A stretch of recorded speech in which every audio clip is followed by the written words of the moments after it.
Hi there guys, hope you are doing well. Prime Minister Boris Johnson today in the Sunday Telegraph pledging big Brexit changes and opportunities, and even signalling that he could be prepared to rip up the EU agreement. Going to bring you all the very latest in this report as ever guys, but please make sure you've hit the subscribe button and the bell so you don't miss future reports. Lots going on, and of course if you can give me a big thumbs up on this video, I would also really appreciate that as well. Now, before I get into what Boris Johnson has said, I'd be keen to hear from you in terms of what your feedback is on what you've read of the deal, whether you think it's a good deal or not. I'd really be interested to hear, or certainly for the viewers on this channel, what is your feeling now on where we are, obviously with that quite dramatic Christmas Eve announcement from Boris Johnson and the EU. Where does the deal as it stands sit with you? Would be really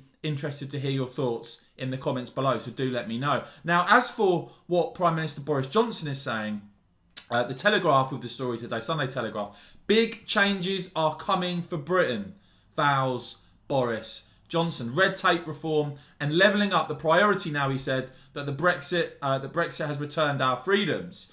And the Telegraph reporting that Boris has vowed to break free from EU rules and regulations in the new year, and declaring it is now up to us to seize the opportunities of Brexit. The PM telling the Sunday Telegraph that big changes are coming as he seeks to use the country's new legislative and regulatory freedom to deliver for people who felt left behind. And what's interesting about this is that the government have obviously been looking at those Brexit competitive advantages you've heard me talk about plenty of times, and they've sort of kept them semi under wraps. I'm going to get a bit more into that in a second, but Boris Johnson saying to the Telegraph that the government had a quote, a great government effort has gone into compiling post-Brexit policies, and he listed things like animal welfare regulations, data, chemicals, areas where the UK could diverge from Brussels, in addition to plans for low tax free ports, which we've seen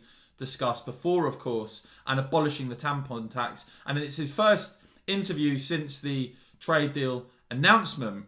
Johnson also hinted at a big overhaul of the tax and regulatory business environment, which again, if done correctly, can certainly give Brexit UK competitive advantage. He said that Chancellor Rishi Sunak was conducting a big exercise, it's been described, on all of this, suggesting changes could come as soon as the budget in March. And interestingly enough, Boris clearly showing that the government's ideas on this have been held back from the public domain, I guess not to spook the EU, hinting again in this Sunday Telegraph that the government held back some of these Brexit plans so as to not disrupt the talks, and quoted as saying, we haven't necessarily wanted to talk about them much during the period because that perhaps would not have been fruitful. A great government effort, he said, has gone into compiling these, and we haven't necessarily wanted to talk about them much during this period because that perhaps wouldn't have been fruitful. What I say to my colleagues is free ports, yes. Free trade deals, fantastic.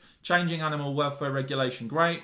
New stuff on data or chemicals, let's have a look at it all. And outlets like ITV reporting this as Boris Johnson touts changes to business taxes and regulation as new opportunity. Boris Johnson touting post-Brexit changes to business taxes and regulation as new opportunities for the UK.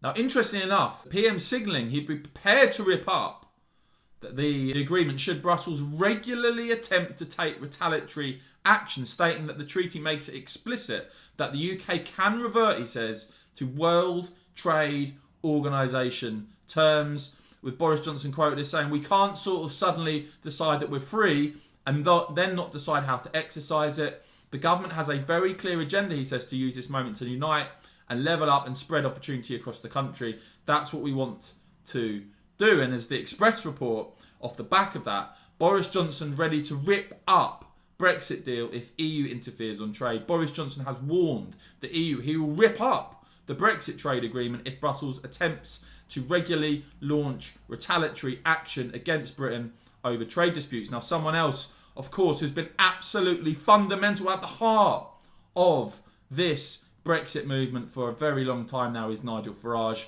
with a piece in the Mail on Sunday. And of course, I reported previously when Nigel said the war is over, the Brexit war is over.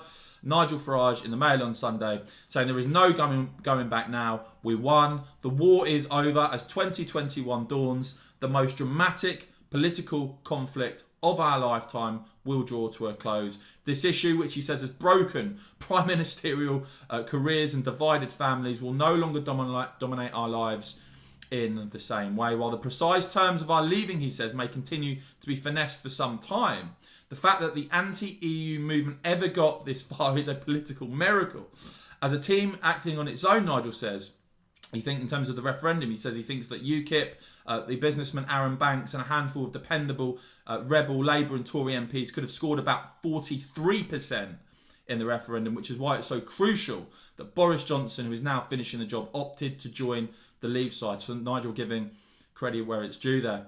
Johnson's Vote Leave group, he said, which included, of course, Michael Gove and many others now sitting around the cabinet table, got us over the line. And Nigel highlighting really what a journey this has been, what a battle this has been really, since the bitter battle as he describes it. Even though the result of the vote, 17.4 million voted for, the establishment, of course, tried time and time again to overturn and stop Brexit completely. And as Nigel notes, the ensuing stalemate and extension of the UK's departure was unsettling, but it was clear that the public had not changed their minds. In 2021, he says, however, I suspect that the debate around the EU will fade as more pressing concerns materialise. There's been no doubt, Brexit was and is an epic triumph for the people against the political classes. He concludes by saying, it will, I'm sure, prove to be the beginning of the end for the European Union. There is no going back.